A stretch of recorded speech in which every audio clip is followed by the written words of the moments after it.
Do you remember seeing those posters that say that if you won't wear helmet or if you don't follow traffic rules, you will have to pay challan, or if you won't file your income tax return on time, you will have to pay penalty? When you see these posters, you actually start wearing helmet, start following traffic rules, or you actually start filing your income tax return on time, because there is a fear of getting financial harm, right? And do you remember those posters, those big billion days posters, or big bazaars सबसे सस्ता, सबसे सस्ता बुधवार poster? And you actually wait for those sale days, and then only you go to big bazaar, and then only if sale days are there, only then you go to market and you buy groceries or other products, because this is how you actually save some money. तो आपने कभी सोचा है कि actually क्या चीज़ है जो work कर रही है? अगर आप हेलमेट नहीं पहनोगे तो उसके साथ एक नेगेटिव कॉन्सिक्वेंस जुड़ा हुआ है कि आपको सर्टेन चालान और सर्टेन पेनल्टी पे करनी पड़ेगी। सेम वे अगर आप सेल वाले दिन ख़रीदारी करते हो तो उसके साथ एक पॉजिटिव कॉन्सिक्वेंस जुड़ा हुआ है कि सेल वाले दिन ख़रीदारी करने पर आपको सर्टेन फाइनेंशियल बेनिफिट होगा, आपको चीज़ें सस्ती पड़ेगी।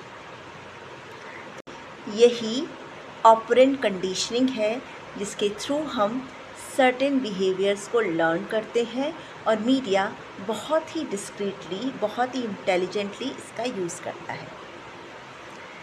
So let me first welcome you all in the third lecture of media and psychology course. Welcome. So we have already understood what is media and psychology, what is media, what is behaviorism, what is behavior, what is learning, and we have also learned classical conditioning is last lecture, right? And in today's lecture we are going to learn about operant conditioning. So अभी मैंने जो examples दिए वो actually operant conditioning के examples हैं, जिसमें हम voluntarily ये देखकर कि किसी बिहेवियर को सीखने का क्या फ़ायदा या नुकसान हो सकता है, उसके बेसिस पर हम ये बिहेवियर या तो स्ट्रेंथन करते हैं या वीकन करते हैं, राइट? और मीडिया भी इसका यूज़ हमें किसी भी बिहेवियर को स्ट्रेंथन या वीकन कराने के लिए करता है। ओके, तो हमने लास्ट लेक्चर में जब क्लासिकल कंडीशनिंग की बात की थी तो हमने बात की थी कि किस तरीके से जेबी वॉटसन ने क्लासिकल कंडीशनिंग दी थी। इसके बाद आए थॉर्नडाइक, और थॉर्नडाइक ने एक लॉ दिया, लॉ ऑफ लर्निंग दिया। इनका एक इम्पॉर्टेंट लॉ था लॉ ऑफ कनेक्शनिज्म, जो एक्चुअली बेस बनाता है ऑपरेंट कंडीशनिंग का। जो लॉ ऑफ कनेक्शनिज्म था ये कहता है कि हम हर बिहेवियर के साथ या हर लर्निंग के साथ एक सर्टेन कॉन्सिक्वेंस को जोड़ कर देखते हैं, कनेक्ट करके देखते हैं। हम वो चीज़ करना चाहते हैं जिनके करने से हमें फ़ायदा होता है, और वो चीज़ छोड़ना चाहते हैं जिनके करने से हमें नुकसान होता है, राइट? तो इसके बेसिस पर थॉर्नडाइक के बाद जो आए वो थे BF स्किनर, जिन्होंने ऑपरेंट कंडीशनिंग दी। इन्होंने ये कहा कि किसी भी बिहेवियर को, किसी भी इंसान को वॉलंटरीली सिखाया जा सकता है, उसके साथ पॉजिटिव या नेगेटिव रीइंफोर्समेंट जोड़कर, राइट?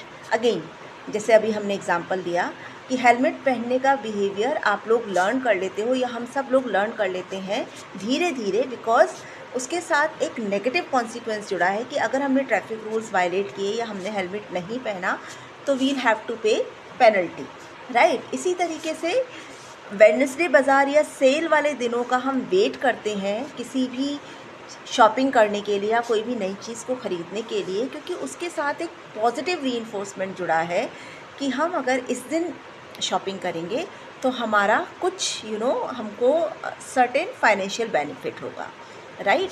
तो इस तरीके से इस ऑपरेंट कंडीशनिंग के थ्रू पॉजिटिव या नेगेटिव रीइंफोर्समेंट जोड़कर किसी भी बिहेवियर को सिखाया या कम किया जा सकता है।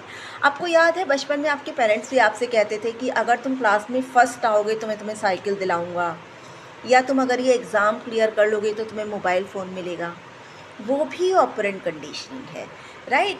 बिकॉज एक पॉजिटिव रीइंफोर्समेंट आपको दिख रहा है कि अगर आप क्लास में फ़र्स्ट आओगे तो फिर आपको साइकिल मिलेगी या फिर मोबाइल फ़ोन मिलेगा, तो आप धीरे धीरे पढ़ने की आदत डेवलप करते हो और पढ़ते हो ताकि आपके गुड मार्क्स आएँ और आपको साइकिल मिल जाए, राइट। तो यहाँ पर आपने पढ़ने का बिहेवियर इसलिए डेवलप किया क्योंकि आपको इसका एक पॉजिटिव कॉन्सिक्वेंस दिख रहा है, राइट।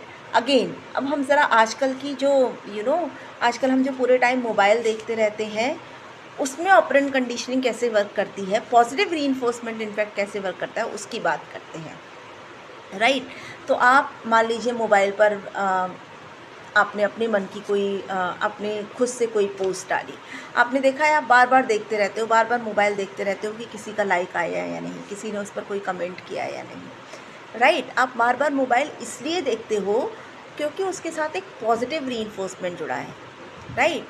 अगर आपकी पोस्ट पर कोई कमेंट या लाइक आता है तो आपको अच्छा लगता है उसको देखकर, it makes you feel good. तो एक पॉजिटिव रीइंफोर्समेंट आप उसके मोबाइल देखने की हैबिट के साथ जुड़ा हुआ है। अगर हम पोस्ट को छोड़ भी दें तो आप मोबाइल इसलिए भी देखते हो कि कुछ मेरे इंटरेस्ट का मुझे पढ़ने को मिलेगा, राइट, जो मुझे अच्छा फील कराएगा, राइट। तो it is kind of positive reinforcement है, राइट, जिसके कारण आप मोबाइल पूरे टाइम देखते रहते हो, ओके। और मीडिया ये जो पॉजिटिव रीइंफोर्समेंट और ये जो नेगेटिव रीइंफोर्समेंट है, इनको बहुत इंटेलिजेंटली हमारे लिए, हमारे साथ, हमारे बिहेवियर को चेंज करने के लिए यूज़ करता है। मैं आपको एक बहुत अच्छा एग्जांपल देती हूँ जिसमें क्लासिकल कंडीशनिंग और ऑपरेंट कंडीशनिंग दोनों के एग्जांपल्स आ जाएंगे और दोनों आपको अच्छे से समझ में आ जाएगा। लेकिन इससे पहले एक बेसिक डिफरेंस जो क्लासिकल कंडीशनिंग और ऑपरेंट कंडीशनिंग में है वो समझ लेते हैं। देखिए, क्लासिकल कंडीशनिंग जो होती है वो एसोसिएटिव लर्निंग होती है, जिसमें हम एक्चुअली इनवॉलेंटरीली किसी भी बिहेवियर को लर्न कर लेते हैं, राइट। जैसे इफ़ यू रिमेंबर, हमने डॉग और बेल एक्सपेरिमेंट की बात की थी। बेल की आवाज़ सुनकर भी डॉग ने सेलिब्रेट करना स्टार्ट कर दिया था, बिकॉज उसे लगता था कि बेल की साउंड सुनते ही अब उसे खाने को मिलेगा, राइट। पर ये उसने जानबूझकर नहीं लर्न किया था, ये वॉलेंट्री लर्निंग थी उसके लिए, राइट। लेकिन अगर हम ऑपरेंट कंडीशनिंग की बात करें तो इसमें हम जानबूझकर, हमें अच्छे से पता होता है कि हम कॉन्सिक्वेंसेस क्या होगी हमारे बिहेवियर की, हम ये जानकर किसी बिहेवियर को लर्न या अनलर्न करते हैं, राइट। इसलिए ऑपरेंट कंडीशनिंग को इंस्ट्रूमेंटल लर्निंग या इंस्ट्रूमेंटल कंडीशनिंग भी कहते हैं, जबकि जो क्लासिकल कंडीशनिंग है उसे हम एसोसिएटिव लर्निंग बोलते हैं या एसोसिएटिव कंडीशनिंग बोलते हैं, राइट। अब बात करते हैं कि मीडिया कैसे क्लासिकल कंडीशनिंग और ऑपरेंट कंडीशनिंग दोनों का यूज़ करता है आपके बिहेवियर को चेंज करने के लिए, मार्केटिंग के लिए, अपने प्रोडक्ट को सेल करने के लिए। आपने अक्सर देखा होगा, मीडिया ने हमारे दिमाग में ये भर दिया है कि स्लिमनेस का मतलब होता है स्मार्टनेस। अगर आप स्लिम हो तो आप स्मार्ट ग्रुप के मेंबर हो या स्मार्ट क्लैन के मेंबर हो, राइट। अगर आप सर्टेन ब्रांड के कपड़े पहनते हो या सर्टेन लुक्स को डेवलप करते हो तो आप एफ्लुएंट सोसाइटी को बिलोंग करते हो, राइट। तो मीडिया ने बहुत ही डिस्क्रीटली क्लासिकल कंडीशन के थ्रू हमारे माइंड को कंडीशन कर दिया है, जिससे हम स्लिमनेस को स्मार्टनेस समझते हैं और ब्रांडेड कपड़े पहनने को एफ्लुएंट सोसाइटी का पार्ट होना समझते हैं, राइट। तो पहले तो क्लासिकल कंडीशनिंग के थ्रू मीडिया ने हमें ये सिखाया। उसके बाद मीडिया यूज़ करता है ऑपरेंट कंडीशनिंग का। मीडिया हमें डराता है कि अगर आप स्लिम नहीं हो तो आप अच्छे नहीं दिखोगे, राइट।